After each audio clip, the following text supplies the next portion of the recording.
one. They will be okay.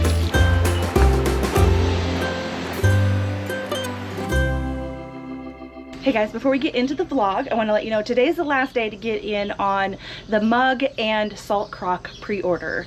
I've been calling it the berry bowl, but somebody told me that if you put a lid on it, that would make the best salt crock, and it does.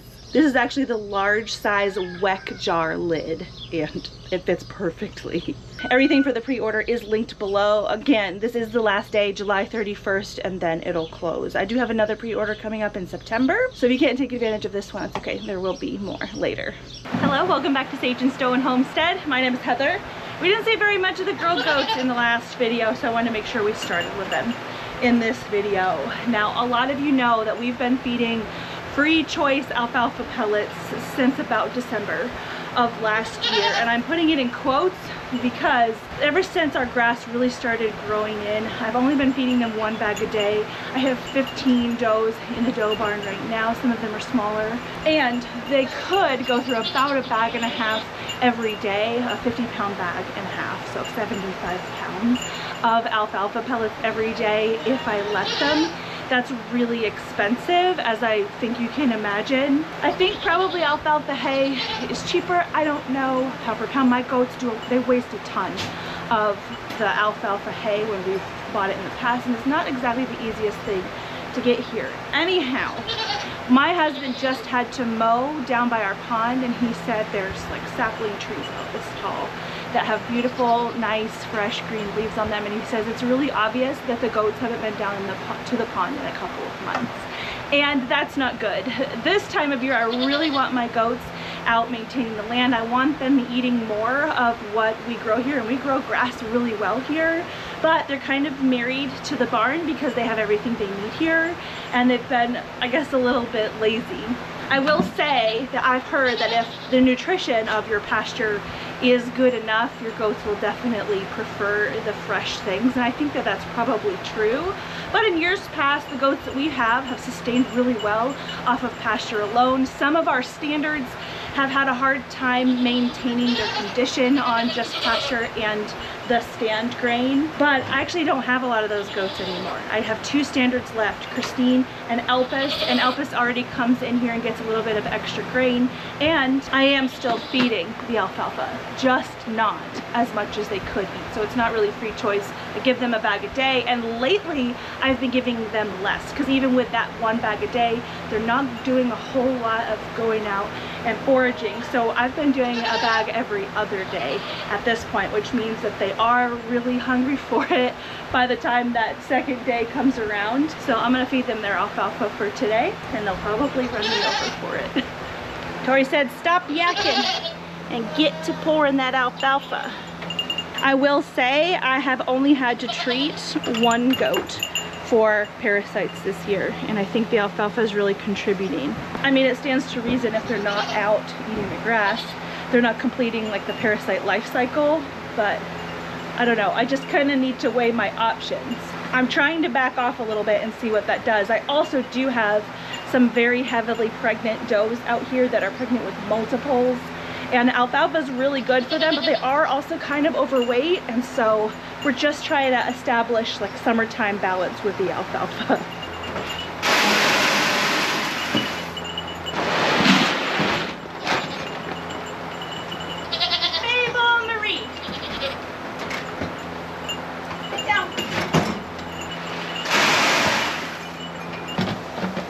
Fable Marie. Naughty girl. My girls who are milking, usually when I've got more alfalfa out, they actually eat less of the stand mix. So feeding less alfalfa doesn't necessarily mean I'm spending less on feed. It just kind of depends on how much stand mix they're eating. Now, they're not going to be eating an entire bag of stand mix every day, but they are eating a little bit more, so it's not exactly like taking out the cost of 1 bag of alfalfa. There is more grain. Look at how shiny you are, Miss Christine. She's our old retired girl. Here's our pregos. You guys don't want to fight for feed today. Margie should be pregnant too. And I think we're going to ultrasound her in this video just to confirm, but we have to wait a couple more days. You ready to milk Tori? Tizzy! Come here, girl. That's you. Goats know their names. No Elpis. Nope.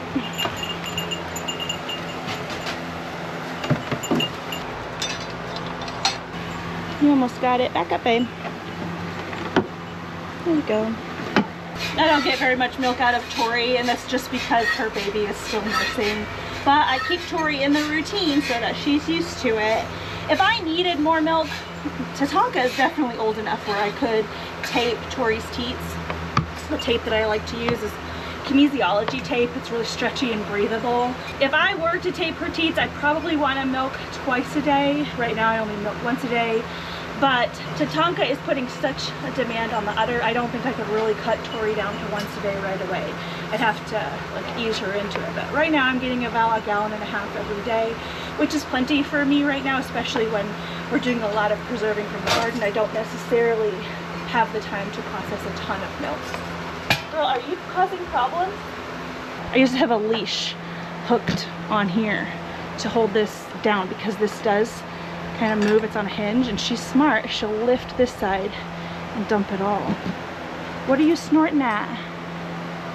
She's got a lot of opinions, this one. I love her to pieces. I can feel too that I didn't feed Alfalfa yesterday, so we'll measure the milk today and see how much that I'm getting. It's probably going to be a little bit less than 1.5 gallons, but again, if I need more, I can tape Tori. And I can tape Frenzy too. I really, really like kid sharing because the milk can go to either raising the baby or feeding my family or both, and it can all fluctuate depending on my needs a given day or week or whatever.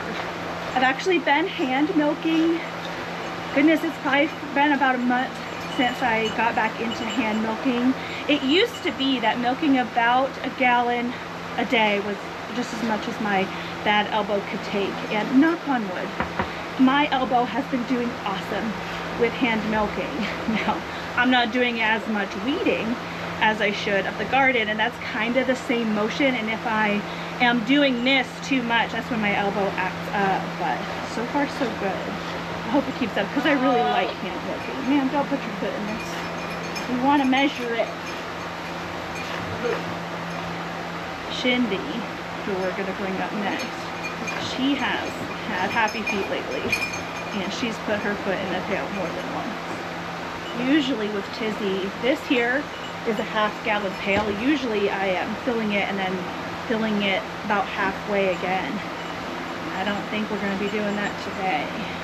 That does include a little bit of foam on top, so it's not like she's giving me 3/4 of a gallon.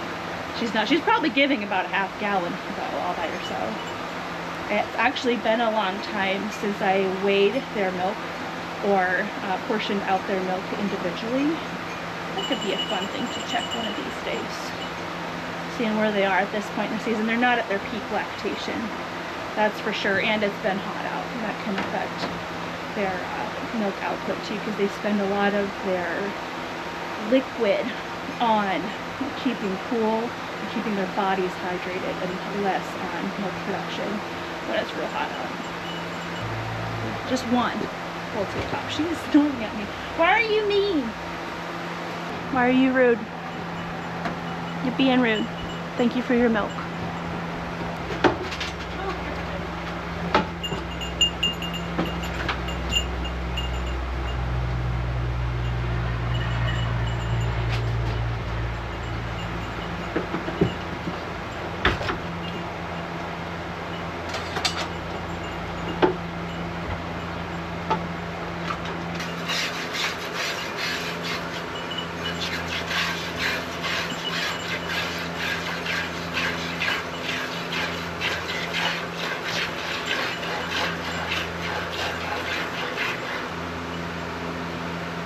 Get Nancy.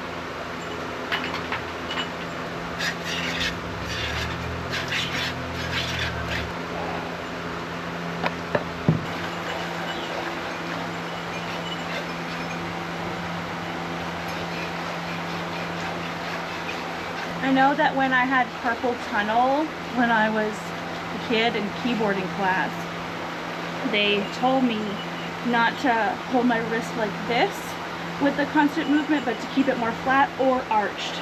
And so if you're having wrist or elbow problems milking, that might be the cause. See how I'm kind of bent this way? Sometimes just changing your hand position really can put your arm in a better position, and this might depend on the goat's teats, if whether you like to sit beside the goat or behind the goat for milking. I don't know how. I know there's several people that milk from behind. I can't manage it.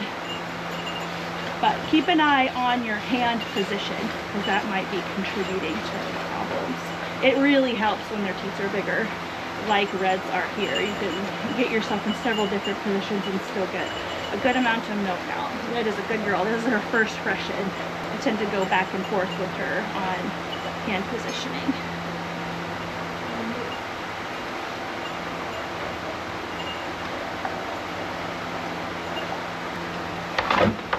I'm coming, Shindy.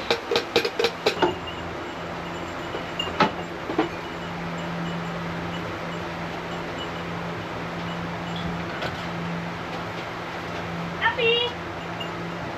Come on, baby.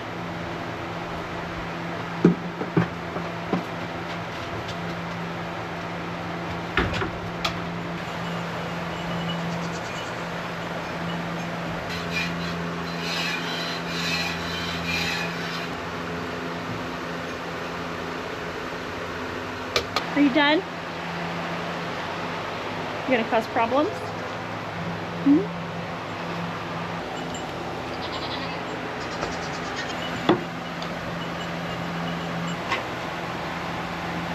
Frenzy isn't at a place where she needs a lot of extra grain, so I'm gonna pull you out of here.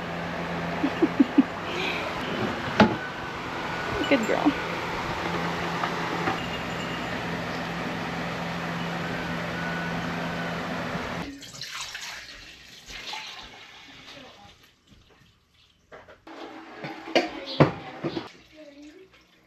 It wasn't a gallon and a half, it was a gallon plus about a pint.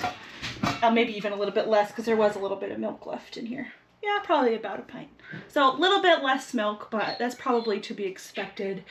Is it worth the extra bag every other day? No, like a pint of milk is not worth that. We'll see how they do with a little bit less alfalfa. Really, if the parasites start to take over again, that's a compounding issue, and that's a little bit harder to recover from. So we'll see though. Still trying to figure this whole thing out. Goat nutrition is not super basic. It's why I don't have a whole video on it, because I don't even really know what I'm doing.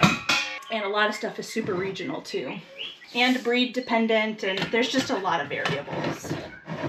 I am finding though that the mini La Manchas are easier to keep than the standards. It's that Nigerian influence. Nigerians are easier to keep than standards, in my opinion.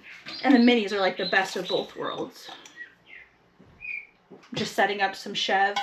I think I need to replenish my ice cream. I need to make some yogurt. I could make some cream cheese. This Chev recipe is the base to a lot of the things that we do here. If you haven't seen me make this, I'll link this below. It is delicious. When we wake, hear the birds and see the sun. Side by side our fears are done. Oh, the good times just begun. Oh, we know what we have, let's hold on tight. Found what we're looking for in life. Call us crazy, but things are finally right. With you and I, the future is bright.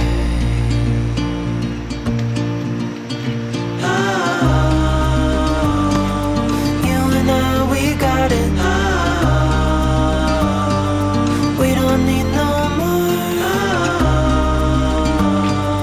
Even in the hard time, you and I can weather any storm. Before I sleep, hear the crickets, see the moon. Side by side and through and through. to what we can do.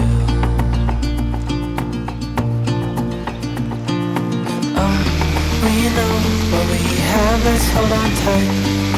Found what we're looking for in life. Call us crazy, but things are finally right. With you and I, the future is bright.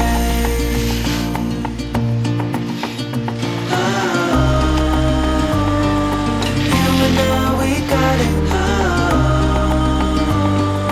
We don't need no more.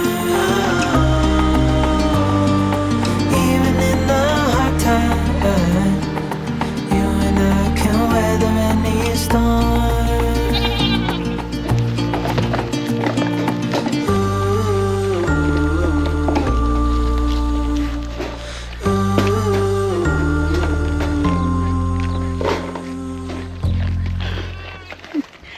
Yummy, huh?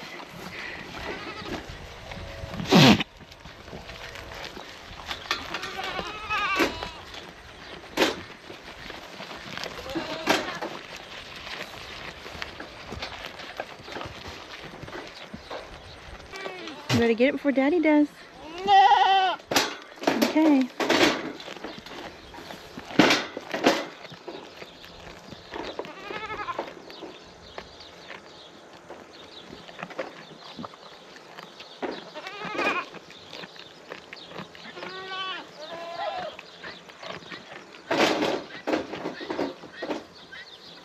Wow.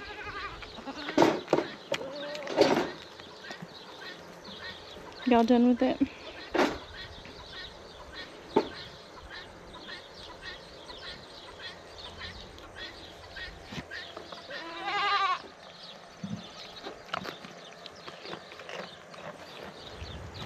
So we're mostly cleaned out in here now and ready to put in the fall garden. I am going to keep in what's in the center over here. Some of these melons might come out. There's quite a lot of beetle damage on them, so I don't know if they're going to survive anyway. But I do have space over here for your smaller brassicas to do okay while those melons are on the trellis. Ideally, what I'd like to do, probably sooner rather than later, so I might be talking myself into it right now, but I'd like to put some more snap peas right here. I might put them in a little bit later. I don't think July is quite correct for those, but this mashed potato squash is going to stay. This tomato is going to stay. I'll probably leave these beans in here until I can get a decent crop off of them, which they have really started to put on lots of flowers. This volunteer cucamelon is going to stay, as well as the Malabar spinach. I've let the Malabar spinach pretty well spill over into the bed on this side. This is going to be more than enough spinach for my family. So what I think I'll do is actually trim this side to make sure that the Malabar spinach stays on like this side of the trellis, and I can put some brassicas over here. I got this squash up and out of the walkway, which I really like. I'm able to get in here and manage squash bugs and things a lot better. I'm able to manage airflow a lot better. And as you can see, there's some space underneath. So what I might actually do is start some lettuce inside my shed. And by the time that's ready to come out here, it should be, knock on wood, cool enough for those guys to start getting going underneath the squash. Who knows, by that time the squash might be ready to come out. But I'm not really sure though. It's just now starting to put on the little baby squash. This is my first time growing the mashed potato squash. It's cute. So we did get the beds weeded, but they're not all amended yet. I've been putting 2 5-gallon buckets worth of barn clean out from the goat side of the barn in these beds. And from experience, those brassicas love some goat manure. So once I get these beds amended, we'll be able to transplant. Hi friends, same shirt, different day. I actually did get planted some of the seedlings, and the feels like temperature is 105 today, and we have heat wave again for the next couple of days. That might not seem like the ideal time to put out the seedlings, but this is gonna be their life. I guarantee this will not be the last heat wave of the summer. I am nervous about brassicas being outside in the heat like this, but this is what my friends have said we do in this region to get our brassicas harvested before Thanksgiving. So We're just trusting the process. Because this is the first day that they've been in the ground, they look a little bit sad. I did run the irrigation, but I think I'm actually going to do a little bit of spot watering at the root zone just to make sure that they get a really good drink. Also because I've noticed that some of my drip lines are not working. The irrigation isn't running right now, but this is not super unusual to see the day that you transplant, especially if it's really hot. It was cloudy when I transplanted these out, but now it's not. Gotta make sure to get all the hot water out of this hose. Oh my goodness, it's fiery hot.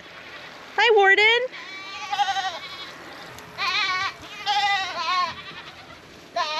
Yes, you guys were already fed. You've been watered. All of your needs are met. These are some of the Brussels sprouts. I actually put, I think it's 36 Brussels sprout plants. I will probably come through here and do this kind of thing once a day during the heat wave while these guys are establishing. And then after that, they should have pretty good roots down. And once I fix the irrigation, that'll be plenty.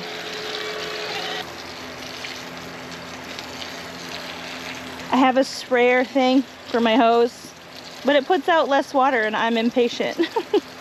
This whole bed here are cabbages. These two beds are purple of Sicily cauliflower. And these guys look really good. They're the least mopey about being moved. These are the 9-star perennial cauliflower, or the 9-star perennial broccoli. You can find the seeds listed as both, but these are the least happy to be out here at the moment. They will be okay. I am going to be mulching in here to help prevent cucumber beetles and other beetle pressure, but Levi just went out to Lowe's to get some different things for a house project that we're working on, and he said that they didn't have the straw mulch that I wanted in stock, so I've ordered it on Amazon. It's just going to take a few days. Over here, these are more cabbage.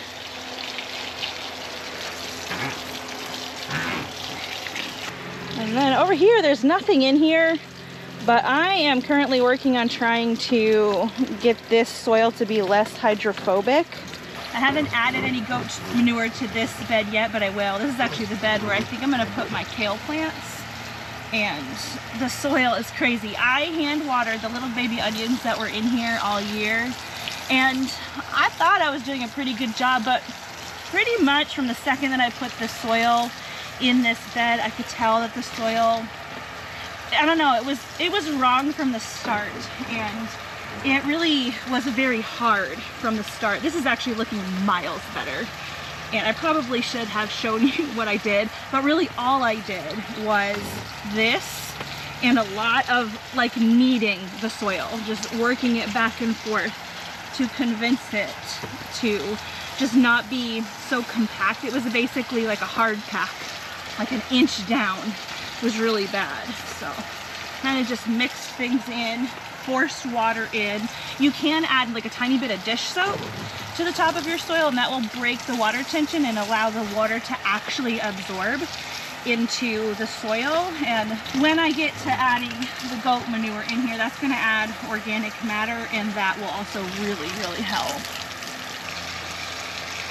Oh, yeah.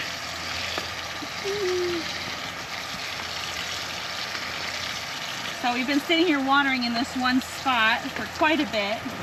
In theory, the water should be soaking in pretty well. Oh, let's dig down and see what we can find. You know, that is not too bad. It's not like the best, but see how we're clumping and we're not like immediately falling apart? That's actually pretty good right there.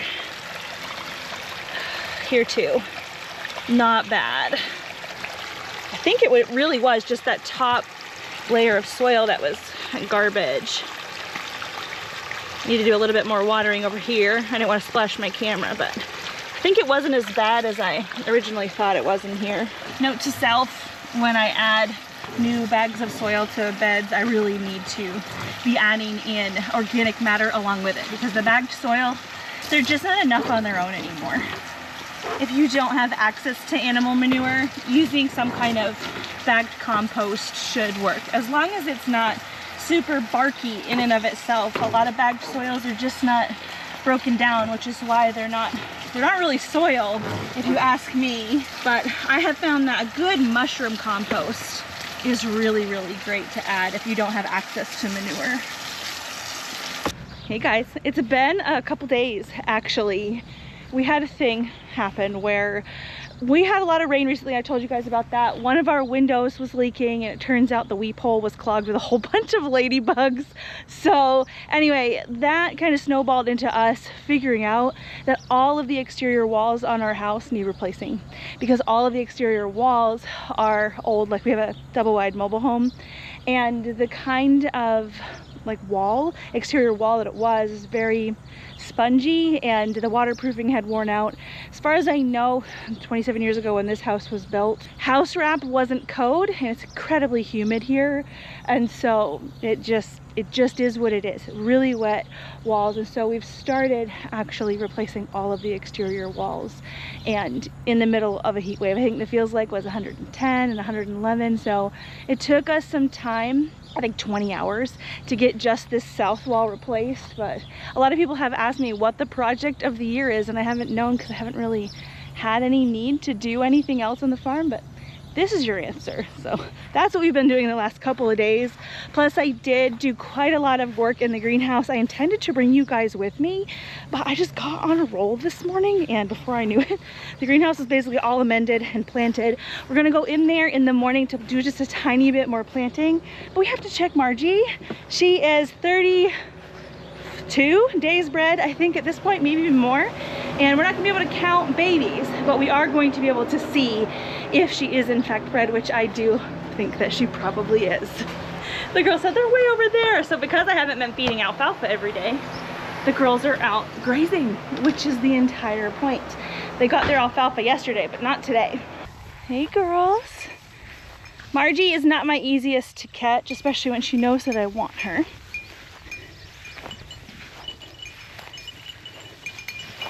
Which is right now. She knows that I want her.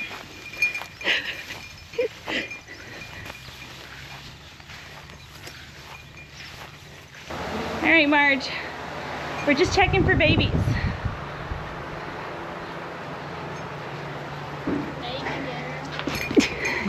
I missed. Get ready. Good job, thank you. Come on, girlfriend. Good girl. Yeah, you know the drill.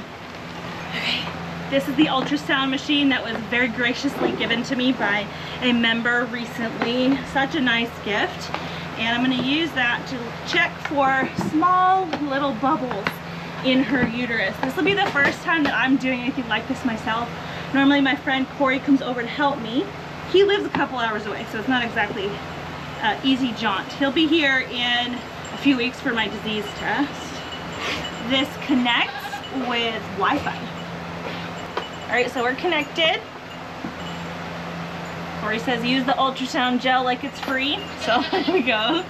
Now this is her left side where her rumen is. I'm gonna be checking for babies on her right side, so it's close to the wall, underneath her leg here. Maybe a tad bit forward by her udder.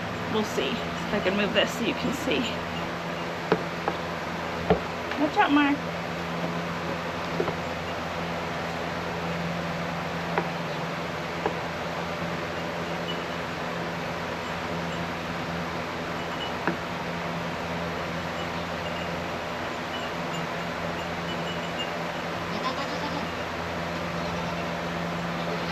See these bubbles right here? All these round things. Okay, I'm gonna record this and stick it on the screen so that you can see it. But from what I understand, these round bubbles mean positive for pregnancy. And I don't see anything in them right now, but that's because the baby's bones haven't calcified yet. And so we can check to see how many babies might be in these bubbles in a couple of weeks. But our girl is pregnant, which we had hoped would be the case. Congratulations, my dear. We're ordering does, as many as you can muster, okay?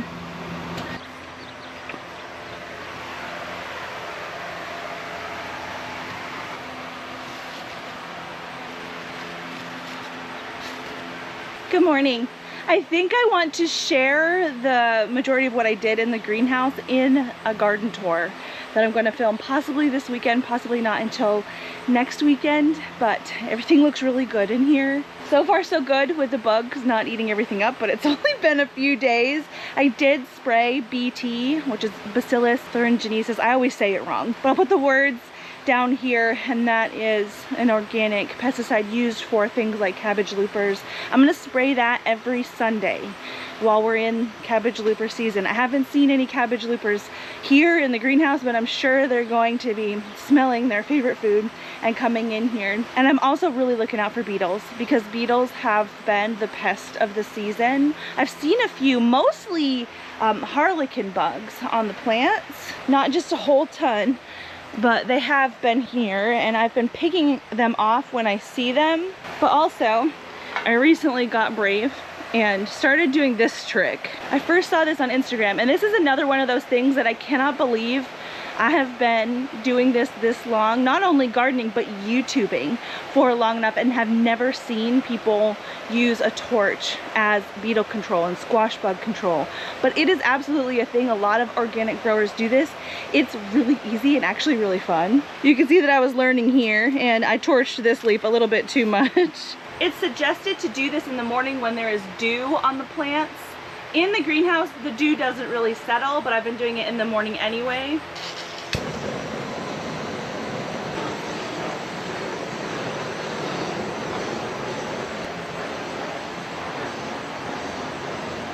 And it really doesn't take much to kill the bugs. We got a hold of these guys while they were doing the deed, making more cucumber beetles, and that's been really fun and so far effective. Now I will say you want to be careful, because that's another one of those indiscriminate types of pest control. You can singe and kill your good bugs. Also, check this out. These are supposed to be armpit melons. What is that? It looks like a cucumber, guys. I don't know what's going on with these melons. Anywho, this bed here is the only bed that I haven't amended and I haven't planted yet.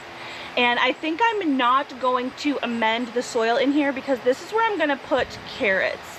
And in the past, when I have amended my soil before planting carrots, I've gotten nice bushy tops and not very big roots. So I'm trying to make sure I don't have too high in nitrogen. Sometimes manures and things are higher in nitrogen, and while that works really well for things like onions, it works really well for anything that you get a leaf crop off of, it's not necessarily the thing that we're looking for when we're trying to grow carrots. I had a pretty good carrot harvest this spring, and I did the same thing. It was actually more carrots in that bed previously, and then I didn't amend it all, and I planted again, and my second crop of carrots was a lot better. It was actually long roots and things. And so we're going to leave this unamended and sprinkle sow carrots in here. I did water in here yesterday. I'm just sort of smoothing out the top of the soil. I'm gonna surface sow the carrots. I have two varieties that I'm gonna sow in here. This one, the Coral carrot, this seed is older, it's from 2022. So I'm gonna put the whole packet in here, and I'm also going to throw in some Nance carrots. I have tried a whole bunch of different sowing methods for carrots. I've done the cornstarch slurry, I have done the seed tape, I have tried to space them out in rows evenly, and honestly my favorite way to plant carrots is what you're seeing me do here. I'm just scatter sowing them, and I get a decent amount of spacing with each method, honestly. I really not notice a huge difference, and this one is honestly one of the easier methods. Now I am sowing these quite thickly. I'm putting both packets in the bed, which is probably not necessary if you have fresh seed, but carrots are one of those seeds that their germination rate really does decline as time goes on, and those 4-year-old seed, I don't even know how many of them are going to germinate. So we're putting 2 packets in the bed, and I will have to do some thinning. I have never covered my carrots with a board or with cardboard. You can do that to help retain moisture, especially when it's really hot or really windy. I tend to be able to get into the habit pretty well of just watering the carrots every day, sometimes twice a day if it's hot, until they are pretty well germinated and established. And I did go ahead and put on the sprayer attachment for watering the carrots. I don't want to blast them and really disturb them too much. I want everything to stay as spaced as we can make it. And here we go. Being warm, it's not going to take very long for those to germinate, maybe a week or so. And we should have our fall carrots as long as the roly-polies stay away. I do have some of the Sluggo Plus that I can sprinkle down in there. The Sluggo Plus will mold, and they tend to not touch it when it molds. So while things are getting going and I'm watering every day, I'm probably not gonna put down the Sluggo. But as the carrots start coming up and their roots start going down, so I have to water a lot less, I'll be sprinkling in a little bit of Sluggo if I'm seeing roly-polies. But you know what? Right now I don't see roly-polies in that bed. So for now, we're just gonna leave it alone. And before we go, I'm gonna show you one of my most favorite sights in the back of our homestead. At least once a year we get to see this. And this year we get to see it twice. This is my neighbor's hayfield. It is his pride and joy, and he got a second cutting off yesterday. This doesn't always happen because we don't always have enough rain for this to happen, but he's been taking care of his field this year. He's been babying it and got a second cutting off, and I love seeing this from my back window. The back of my house is where my kitchen is. This is where my kitchen sink is, and we have a window there. And it's really nice to have something nice to look at when you're doing the dishes. And so sometimes it's cows, sometimes it's hay bales. This is definitely one of my most favorite sights. I can't really describe it, but I love it. Anywho, that's that for this week's vlog. I hope you enjoyed it. I hope you guys are doing well wherever you are. I'll see you guys again soon.